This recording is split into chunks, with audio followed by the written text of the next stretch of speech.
हाय दोस्तों, जल्दी मेरे चैनल को सब्सक्राइब कर दो और हाँ, बेल बटन दबाना ना भूले। बिल्कुल फ्री है। बेइज्जती किसे कहते हैं वो तुम्हें आज पता लगेगा सोनल। ये तुम क्या बोल रहे हो अमर? तुम तो मुझसे प्यार करते हो ना? प्यार? My foot. तुम्हारे पापा की गलती का भुगतान अब तुम करोगी। चलो भाई, बारात वापस लेके। शादी में हजारों लोग ये तमाशा देख रहे थे। नमस्कार दोस्तों, मैं अलका ठाकुर स्वागत करती हूँ आपका मेरे चैनल में, जहाँ हम सुनते हैं प्यार भरे किस्से हमारी यादों की डायरी से। दोस्तों, ये कहानी है ऐसे कपल की जो एक साथ एक ही ऑफिस में काम करते थे और एक दूसरे से बेइंतहा प्यार करते थे। फिर ऐसा क्या हुआ था जो अमर ने ऐन वक्त पर शादी के लिए मना कर दिया था और बारात वापस लेकर लौट गया था? आइए जानते हैं। अमर, मत जाओ प्लीज, ऐसे मत करो। तभी अमर के पापा सोनल से कहते हैं, ये बात तुम अपने पापा से पूछो, छोड़ो अमर का हाथ। वो वहां से अमर को लेकर निकल जाते हैं। सोनल मंडप पर अकेले बैठे बहुत रो रही थी। सोनल के पापा राम किशन जी उसे रोते हुए उठाते हैं। बेटा चुप हो जाओ।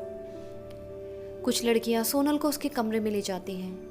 शादी में बजती हुई शहनाई की गूंज अब बंद हो गई थी। सारे मेहमान एक दूसरे को बड़ी हैरानी से देख रहे थे। सोनल के पिताजी एक तरफ सोफे पर बैठकर अपनी पगड़ी हाथों में लिए रो रहे थे। तभी उनके कंधों पर एक लड़का हाथ रखता है। अंकल, पर हुआ क्या ये तो बताइए, ये सब अचानक। आयुष। बेटा, अमर के पापा ने बिजनेस में कुछ पैसों का घपला किया था और उन्हें मैंने इसके लिए काफ़ी सुनाया था पूरे ऑफिस के सामने। हमारे तीसरे पार्टनर ने तो उसी वक्त उन्हें वहाँ से निकाल दिया था। उसी बेइज्जती का बदला आज अमर के पापा ने हमसे लिया है। आयुष, मेरी इज्जत अब तुम ही बचा सकते हो। बेटा, तुम सोनल का हाथ थाम लो, मेरी बेटी से शादी कर लो। यहाँ सारा समाज हमारी हंसी बना देगा, सोनल जी नहीं पाएगी। आयुष सोनल के पापा का स्टूडेंट था। ये बिल्कुल एकलव्य और द्रोणाचार्य वाली सिचुएशन थी। आयुष ने बड़ी गंभीरता से जवाब दिया, पर अंकल, सोनल को मैं ठीक से जानता तक नहीं। तुम फिक्र मत करो, तुम दोनों बहुत खुश रहोगे साथ। आयुष और सोनल की शादी उसी समय उस मंडप पर हो गई थी। सोनल अमर के धोखे से टूट गई थी। विदाई लेके सोनल आयुष के साथ उसके घर आ गई। आयुष का दोस्त जैसे ही गेट खोलता है, मुंह में जम्बाई भरता हुआ एकदम अचानक चौंक जाता है। लाल जोड़े में एक लड़की को देखकर आयुष के साथ वो चौंक जाता है। तूने शादी कर ली आयुष?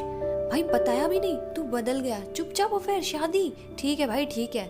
ये सब क्या है? मिहिर चुप हो जा, घर के अंदर आने देगा? ओह सॉरी, आइए भाभी। सोनल अपने जोड़े को संभालती हुई आयुष के कमरे तक पहुंचती है। अरे ये क्या है सब कुछ, बताएगा कुछ? वेट मिहिर, मैं पहले सोनल को पूछ लूँ उसे कुछ चाहिए तो नहीं। जी वो आपको कुछ चाहिए क्या, कॉफ़ी चाय? सोनल ने कोई जवाब नहीं दिया। वो बेड के एक किनारे लेट गई। आयुष कमरे से बाहर आकर मिहिर के साथ कॉफ़ी लेकर बैठ जाता है। यार, वहाँ शादी में अंकल के दोस्त ने बड़ा ड्रामा कर दिया। उन्होंने अपनी बेइज्जती का बदला सोनल से लिया। मैं क्या करता? और अंकल ने इस शहर में बसने के लिए मेरी काफ़ी मदद किया यार, तुझे तो पता है। ठीक ही है ना यार, देखते हैं अब आगे क्या होता है। सुबह के 9 बजे सोनल की आंख खुली। बेड पर लाल अटैची खुली पड़ी थी जिसमें कुछ साड़ियाँ और गिफ्ट थे। अपने मेहंदी भरे हाथों से सोनल एक साड़ी आयुष की अलमारी में लगा रही थी। सोनल, आप ये मत करो, मैं कर दूंगा। नाश्ता क्या लाऊं वो मुझे बताओ, क्योंकि हम लोग दोनों ना बाहर से ही खाते हैं। यहाँ बनाने के लिए कुछ अरेंजमेंट नहीं और हमें आता भी नहीं है। सोनल ने आयुष को देखा। कुछ नहीं, मुझे भूख नहीं है। मैं जानता हूँ जो हुआ गलत हुआ, पर ऐसे भूखे रहने से तबीयत खराब हो जाएगी। आपके पापा भी आने वाले हैं। मुझे नहाने जाना है। हाँ, वो सामने ही बाथरूम है। घर की हालत देखकर साफ नज़र आ रहा था बैचलर की ज़िंदगी कैसी होती है। सोनल नहा के जैसे ही बाहर आई, डोर बेल बजती है। गेट मिहिर ने खोला। अंकल जी नमस्ते। आयुष कहाँ है बेटा? आयुष ने सोनल के पापा के पैर छुए। सोनल अपने पापा को देख के उनके गले लग गई और रोने लगी। अंकल, आप अंदर कमरे में बैठिए, मैं कॉफ़ी लाता हूँ। सोनल, जो हुआ भूल जा बेटा।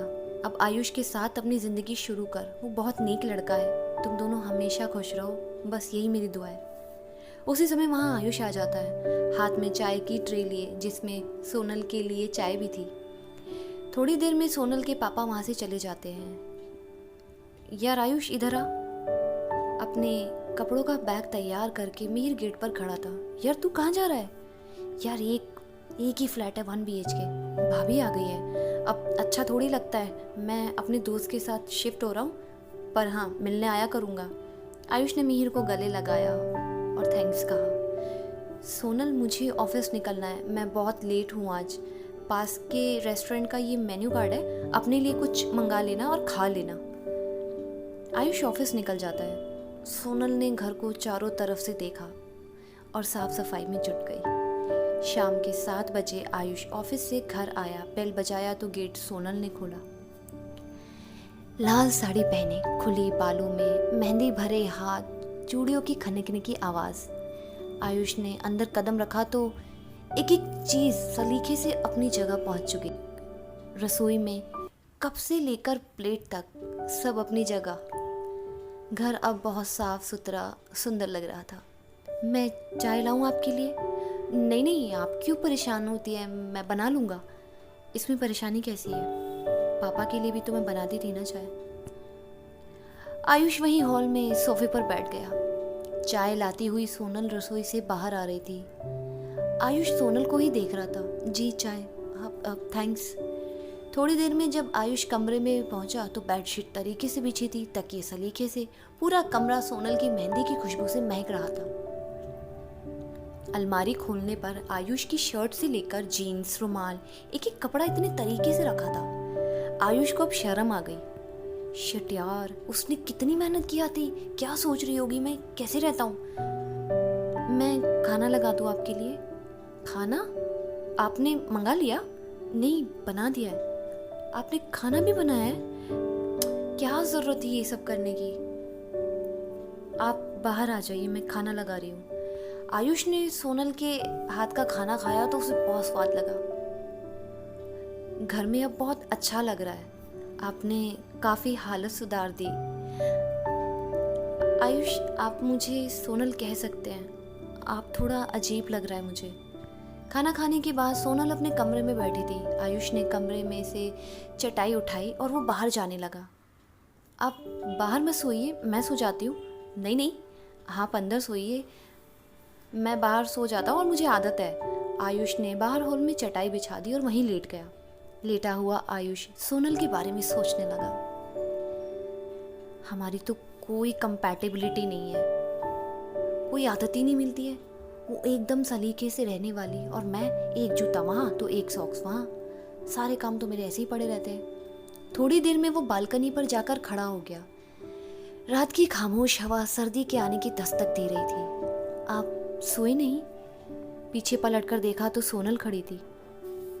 नीली साड़ी पहने, खुले बाल, अपने मेहंदी वाले हाथों से अपनी लटों को कानों के पीछे ले जाती हुई सोनल ने कहा, जी नहीं, नींद नहीं आ रही थी। ठंडी हवाएं सोनल के बालों में खोती जा रही थी। आयुष खंबे की पड़ती डिम लाइट में सोनल को देख रहा था। वो पला की सुंदर लग रही थी। शादी के 8 दिन बीत चुके थे।